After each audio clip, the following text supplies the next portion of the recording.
Shabbat Shalom, amada igreja, um sábado de paz, de prosperidade, de bênção para todos os irmãos.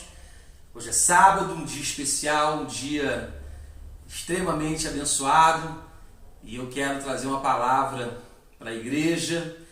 Eu quero estar hoje usando esse vídeo para estar conversando com os irmãos e trazendo algo que Deus colocou no meu coração nesses últimos dias. Confesso que tem sido muito difícil poder estar longe dos irmãos, muitos dos irmãos não estão podendo estar aqui com a gente, estão em quarentena, alguns ainda são grupo de risco, mas a gente expressa a nossa saudade, a saudade de poder estar perto, de cultuar, de glorificar, de exaltar, de bendizer ao nome do Senhor. Eu queria trazer hoje uma palavra de conscientização para a igreja, algo que tem me preocupado muito, algo que tem me assustado, porque é bem verdade, irmãos, que tudo isso que está passando está sendo uma grande oportunidade para alguns irmãos buscarem mais a Deus. Está sendo uma grande oportunidade para que a gente possa se separar mais para Deus, ler, meditar, orar, buscar o Senhor. Na verdade, é uma grande oportunidade, porque a maioria dos irmãos estão em quarentena, estão em casa, mas para outros está sendo realmente uma grande desculpa, irmãos, para que não se busque mesmo a Deus, porque vamos ser sinceros, a verdade seja dita, muitas pessoas têm dificuldades hoje de buscar a Deus até dentro da casa do Senhor, recebendo uma palavra, uma oração, sendo incentivados a orar, a jejuar, Agora, sem a igreja, aí é que a coisa fica mais difícil. Então eu quero trazer uma palavra de conscientização, irmãos, porque Deus, por misericórdia, Ele tem falado muito ao meu coração. O Senhor tem, por misericórdia, me dado algumas palavras para que eu possa estar meditando nela, e isso tem, me trago um despertamento muito grande, mediante ao que Deus tem falado ao meu coração, sonhos que Deus tem nos dado, não só a mim, mas a alguns irmãos da igreja, recebendo sonhos, e a gente entende, começa a palavra de Deus, ou algumas partes da palavra, ela começam a fazer sentido na nossa vida, amém? Então a primeira coisa que eu queria hoje, nesse vídeo, está passando para os amados irmãos, para todos aqueles que podem nos assistir, aonde esse vídeo vai alcançar. Será que nós precisamos mesmo de igreja?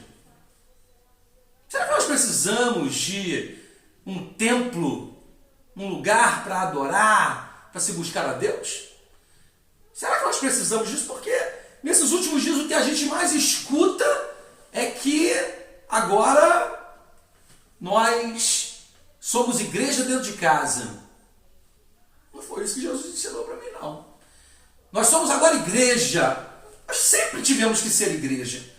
Dentro de cada lar, cada pai de família é sacerdote dentro do seu lar. E ele só pode ser uma bênção, um ministro dentro da casa do Senhor, se ele for exemplo dentro de casa. Foi o que Paulo falou à igreja, falou a Timóteo, aquele que deseja o episcopado, excelente obra deseja, porém, que seja hospitaleiro, pronto para ensinar, e ali ele vai dando qualidades de um bom líder. Mas ele fala algo que me chama a atenção, que seja esposo de uma só mulher, não dado ao vinho, que tenha seus filhos em submissão, porque quem não governa bem a sua casa, não pode governar a casa de Deus.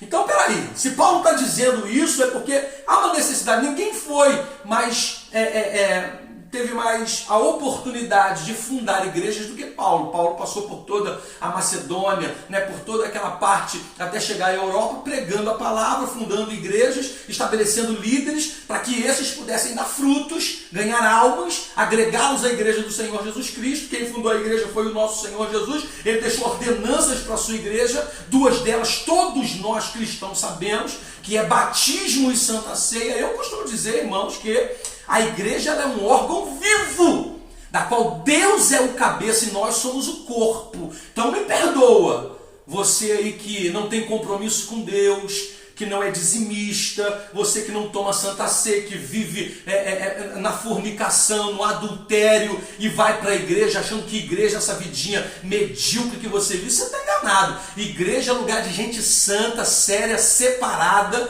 é o ajuntamento solene de pessoas que amam a Jesus, que adoram a Deus e que fazem a vontade do Senhor. É onde pessoas entram, ouvem a palavra, se arrependem dos seus pecados, confessam a Jesus como seu Senhor e Salvador, têm uma vida transformada e começam a dar frutos.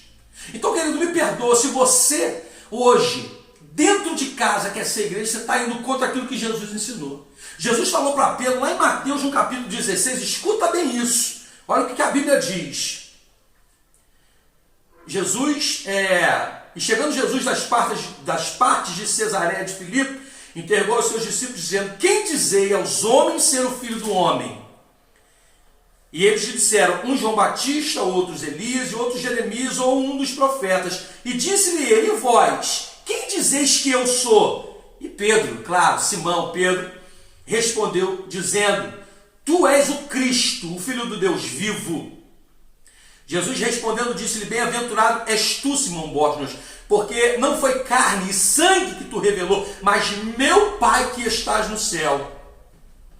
Pois também eu te digo, que tu és Pedro, tu és pedra, e sobre essa pedra edificarei a minha igreja, disse ele, e as portas do inferno não prevalecerão contra ela. E te darei as chaves do reino dos céus, e tudo que ligar na terra será ligado nos céus, e tudo que desligares na terra será desligado nos céus. Essa é a palavra de Deus. As portas do inferno não prevalecerão contra a igreja do Senhor. Nunca na face da terra nenhuma instituição recuperou mais vidas do que a igreja. A igreja recupera prostituta, recupera homossexuais, recupera pessoas que vivem vidas desregradas. A igreja recupera alcoólatras viciados no pó, na cocaína, na maconha, no crack. A igreja sem sombra de dúvida, a maior instituição que recupera vidas. A igreja é um organismo vivo, a reunião de pessoas que adoram a Deus, que manifestam, onde Deus manifesta o seu poder, a sua glória, é onde nós temos a oportunidade de sermos edificados, onde nós temos a alegria de sermos apacentados, pastoreados, é onde a gente, porque a Bíblia é muito clara, irmão, se você diz que você não precisa de igreja, você não conhece Bíblia, você não conhece a palavra e nem as ordenanças de Jesus para a sua vida, porque a palavra do Senhor, ela diz exatamente assim, que nós precisamos sim ter um pastor, porque são eles que nos apresentarão a Deus. E fala mais, lá em Hebreus capítulo 3, verso 17, sede submissos a eles e não façais isso com dolo, porque isso não vos será útil. Eles vos apresentarão a Deus naquele grande dia. Quem é teu pastor? Quem é teu pastor? Teu pastor te traz uma palavra de revelação, teu pastor te apacenta, o teu pastor, ele te dá orientações, porque hoje a gente está vivendo num tempo, irmão, que ninguém quer mais ser submisso. As pessoas estão vivendo segundo os seus deleites. E Paulo falou que isso ia acontecer nos últimos dias. Nos últimos dias os homens teriam como choro nos ouvidos, não dando crédito à sã doutrina, à palavra de Deus, antes buscando para si pastores ou líderes segundo os seus deleites. É isso que está acontecendo hoje. Gente insubmissa, pessoas que não querem ser obedientes à sua liderança, gente que quer viver desregrado, achando que pode fazer o que quer. Bode, você vai para o inferno, bode. Dura essa palavra, né? Mas o Senhor naquele grande dia te colocará à sua esquerda. O Senhor vai te colocar à sua esquerda, porque aqueles, irmãos amados, que não obedecem os princípios de Deus, as ordenanças de Deus, aqueles, irmãos amados, que vivem hoje segundo as suas próprias vontades, não querendo se submeter àquilo que Jesus lhes orientou, ele não alcançará o reino de Deus. O reino de Deus não é para qualquer um, é para pessoas que confessam, que acreditam em Jesus como Senhor e Salvador e procuram viver como Ele viveu, obedecendo a sua palavra. Eu tenho Jesus no meu coração. Tem mesmo. Tem mesmo. Você faz o que Ele mandou fazer? Você tem feito o que Jesus te mandou fazer? Você tem cumprido as ordenanças de Deus? Você já é batizado? você toma a Santa Ceia? Porque foi Jesus que falou. Lá em Marcos capítulo 16, versículo 15, aquele que crê e for batizado, esse será salvo. O que não crê, já está condenado. É a palavra, não sei o que eu estou falando, não, foi Jesus que falou, filho. Quer ficar chateadinho, fica chateado com Jesus. Nós estamos vivendo um tempo complicado, um tempo difícil, o caldo vai engrossar. E tem muita gente brincando com as coisas de Deus. Toma Santa Ceia, não? Sinto te dizer, filho, você não tem parte no reino de Deus. Você não é de Deus, porque foi Jesus que falou. Uma vez ele trouxe um discurso muito duro e ele disse: aquele que não come da minha carne e não bebe do meu sangue não tem parte comigo. Não tem vida em si próprio, em si mesmo. E aí? E aí, meu amigo, como é que fica isso? Você vai tomar Santa Ceia onde? Você é ministro? Você tem autorização para fazer isso? A gente toma Santa Ceia onde? Pelo que eu sei, na igreja. Não é verdade? É o corpo e o sangue de Cristo. Fazer isso em memória de mim. Foi o que Jesus falou.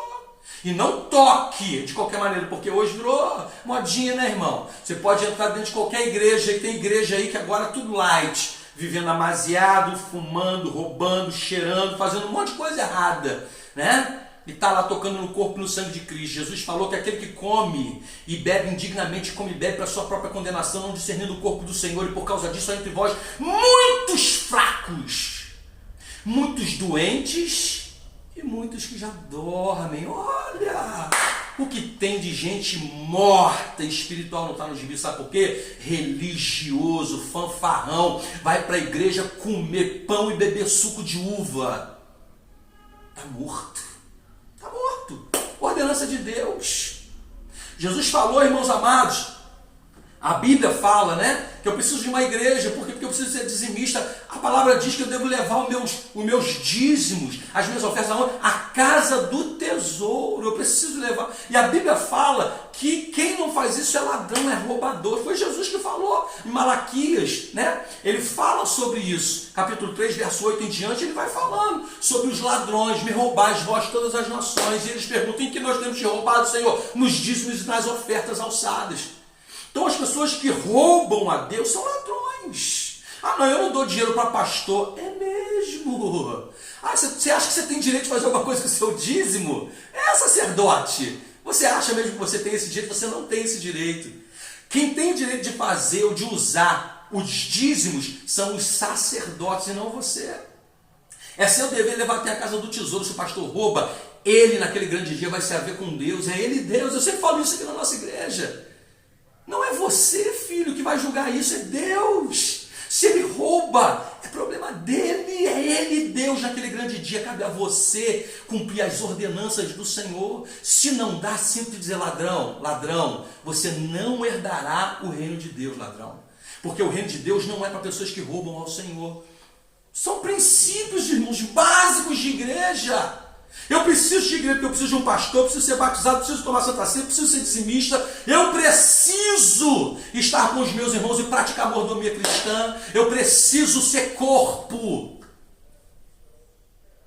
Você quer ser igreja dentro de casa? Você está muito enganado. Cuidado com o que andam falando pela internet, querido, muito cuidado. Eu estou falando aqui como um pastor que ama o seu rebanho e apacenta o seu rebanho. Eu quero falar hoje com a minha igreja, se esse vídeo porventura depois chegar a outros lugares, amém. Mas eu, como pastor, preciso te fazer entender o que é uma igreja. Sabe por quê, irmãos? Porque nunca na história da humanidade a igreja está sendo tão perseguida como agora. E as pessoas não estão nem atentando para isso. Existem cristãos sendo mortos no mundo inteiro, igrejas sendo fechadas na China, destruindo, não fechando não, estão destruindo as igrejas na China, destruindo, tá? A gente podia falar hoje aqui, irmãos, de um monte de perseguição, mas o tempo não nos permite isso, né? Porque eu não quero fazer um vídeo longo, porque nem vídeo curto as pessoas gostam de assistir, né? Imagina um vídeo mais longo. Então, querido, entenda isso, a igreja está sendo perseguida, e aqui no Brasil, amados, aqui no Brasil, onde sempre se teve liberdade de pregar o evangelho, as igrejas estão fechando, é ordem judicial. Ah, não, é o coronavírus, não tem nada de perseguição para a igreja. Você acha mesmo?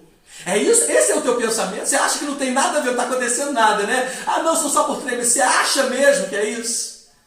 Eu estou te dizendo, eu estou te afirmando, não é. Não é. Eu vou ler contigo aqui um capítulo que Deus me deu hoje, como revelação aqui para a tua vida. João, capítulo de número 9, verso de número 4. Olha só o Senhor Jesus Cristo curando um cego de nascença. Vai dizer assim, olha. E passando Jesus viu um homem cego de nascença.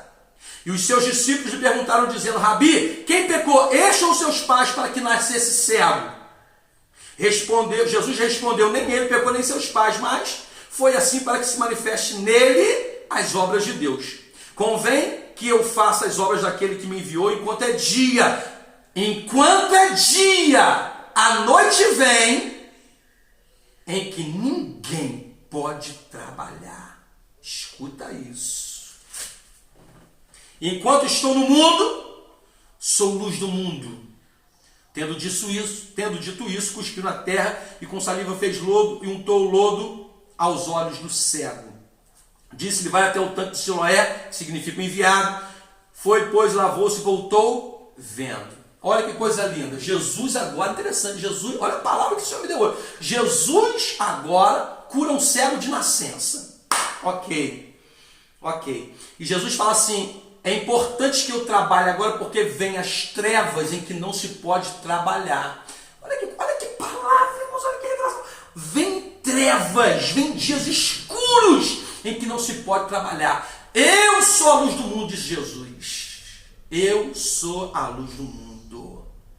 Enquanto eu estou no mundo, eu sou a luz do mundo, disse Jesus. A igreja é o quê? Eu sou o quê? Luz do mundo. Você é o quê? Luz do mundo. Eu vou te contar algo que aconteceu na minha vida alguns anos atrás. Um primo meu, ele chegou para mim, ele estava em dúvida na fé, oscilante na fé. Ele falou assim, pastor, eu tive um sonho tremendo. Eu sonhei que eu estava vindo para essa localidade onde a igreja está estabelecida e eram muitas trevas, era só escuridão. E quando eu cheguei perto da igreja, uma luz muito forte, essa luz iluminava esse lugar. E ali a gente conversando, eu disse para ele que a igreja é a luz do mundo. A igreja é a luz do mundo. Eu sou a luz do mundo, você é a luz do mundo. Quando nós nos ajuntamos, sabe o que a Bíblia diz? Onde 2 ou 3 estiverem reunidos em seu nome, eu estarei no meio. Olha o que Jesus falou, onde 2 ou 3 se reunirem em meu nome, eu estarei no meio. Isso é ser igreja. E quando Jesus está no meio, a luz brilha, nós somos a luz do mundo. E sabe o que Satanás está fazendo? Satanás está fechando as igrejas e apagando a luz do mundo. Sabe o que acontece quando há trevas? Sabe o que acontece quando há trevas? Os demônios predominam. Os demônios predominam. Sabe o que vai acontecer? Caos, mortes, fome, destruição. É tudo que Satanás quer. Porque se a igreja não for luz, as trevas predominam. Igreja, acorda! Acorda! Acorda, igreja. Porque o texto está dizendo, lá em Mateus capítulo 25, que 10 eram as virgens, só que 5 eram prudentes e 5 eram loucas. E as 10 dormiram. Deixa eu te contar o que aconteceu essa semana. Essa semana o evangelista veio conversar comigo e falou, pastor, eu tive um sonho. E eu sonhei que nós estávamos todos na igreja dormindo. Era treva, só tinha treva. E era noite, estava todo mundo dormindo. Todo mundo estava dormindo. E o diabo chegou bem pertinho querendo entrar dentro da igreja. E com muita autoridade. O evangelista falando para mim o sonho que Deus deu para ele. Eu mandava ele embora e ele ia bater em retirada. A igreja toda vai dormir, irmãos. As igrejas vão ser fechadas. Você está preparado para a perseguição? Por causa de um vírus, você está escondidinho dentro de casa, né? Você está preparado para dar sua morte por amor a Cristo, a sua vida por amor a Cristo? Você está preparado para isso? Pensa nisso. Porque as trevas estão dominando. As igrejas estão fechadas. Me desculpa, eu sou igreja da minha casa, é nada. Não é nada. Tu fica vendo live, fica vendo televisão. Tu fica vendo live aí ao vivo dos pastores e fica fazendo outras coisas, comendo pipoca, tomando Coca-Cola, assistindo a tua novelinha. É isso que acontece. Você não busca Deus dentro da igreja, você vai buscar fora dela. Perdoa. Me perdoa, isso é conversa para boi dormir, ou seja, para a igreja dormir. Desperta, igreja. Desperta. É tempo da gente acordar. partir para cima, entrar em jejum, em oração e começar a repreender as trevas que estão tentando dominar a igreja do Senhor Jesus Cristo. Eu louvo a Deus e eu quero deixar essa palavra como conforto. As portas do inferno não prevalecerão contra a igreja do Senhor Jesus Cristo. Shalom. Que Deus te abençoe.